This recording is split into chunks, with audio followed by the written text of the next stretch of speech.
What's good, Josh Rico? Just when I thought NBA trades were done for today, we got another one. The Warriors finally traded Jonathan Kuminga, and they sent him and Buddy Hield to the Atlanta Hawks in exchange for Kristaps Porzingis. Apparently my Raptors jumped in on this deal as well, and they got Trace Jackson Davis from the Warriors in exchange for a 2026 Lakers second round pick. So they used some of that space they created when they traded Ochai Agbaji for Chris Paul earlier, and they added some size and other paint presence to the roster. So that's pretty good, I guess. I was honestly getting ready to make a video about the Warriors holding Jonathan Kuminga hostage because I didn't think they were gonna get anything done before the deadline, but he's finally free. So after a long off season of them going back and forth disputing his contract extension, him wanting out and officially requesting a trade on January 15th when he was officially eligible to be traded, and the Warriors not wanting to trade him, but also not playing him so he could show his worth to teams that would possibly want to trade for him. And then the GM Mike Dunleavy, 6 days after, I believe it was like January 21st, he said in a press conference, when you make a demand, there needs to be a demand. So obviously they didn't really see the worth in Kuminga. They didn't want to play him, but they were just being stubborn, not trading him. But all of that is finally done. No, teams honestly couldn't sign Kuminga in the offseason last year because a lot of teams had limited cap, and the Warriors would likely just match whatever deal that he would have gotten. So he did sign that 2 year, $48.5 million contract over a 3 year deal just to have some more flexibility and ownership over his future, which I'm glad he did.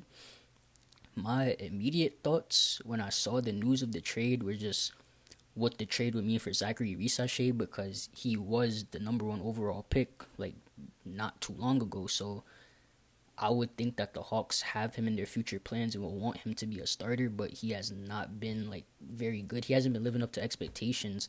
So I believe Kuminga might end up taking his spot this year, but I do think either way, Atlanta will have either him or Kuminga come off the bench going forward and lead in that second unit along with CJ McCollum.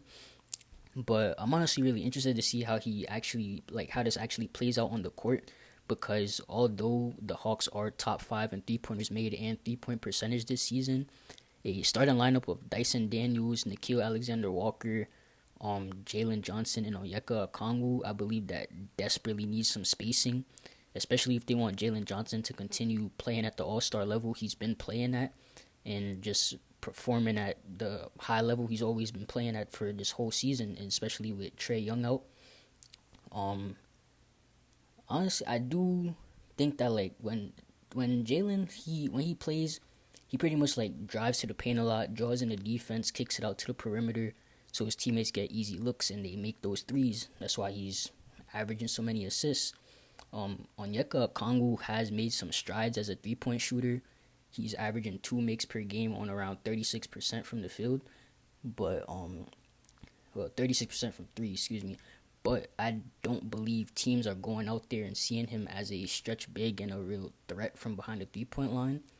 So, I mean, that's just that. I do believe that the Hawks just need more shooting, but I'm not a GM. I'm sure that's why Buddy Hield was also included in this trade. Outside the fact that the Warriors had to pair his $9 million on his contract with Kuminga's 22 to match Porzingis' $30 million that he has left on his contract this year.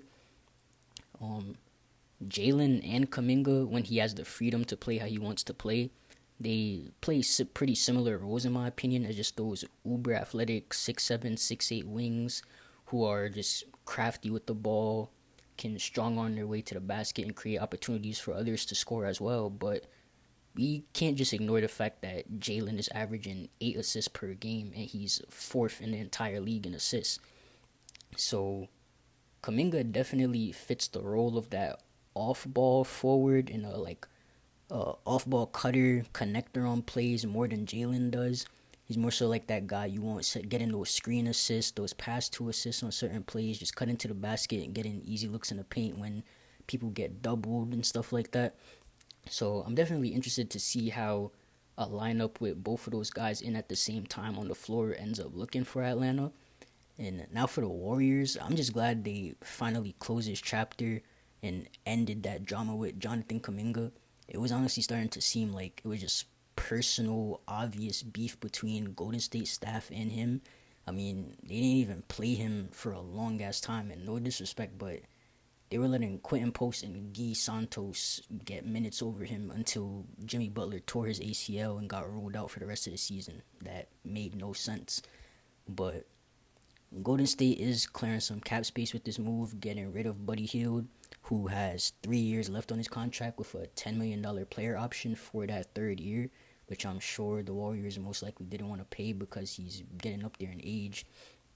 And they don't have Kuminga's $24 million team option to pick up anymore, so there's that. But they do bring in Kristaps Porzingis, who unfortunately has only played 17 games this season due to illness, and he hasn't played since January 7th.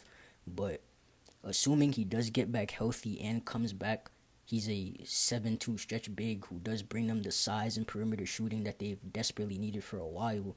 And they just tried to get that recently by signing Al Horford in the offseason, but he's a senior citizen, bro. He's been okay for them, I guess, in the 30 games he's played this year, but he's just old and slow now. He wasn't going to move the needle for them either way.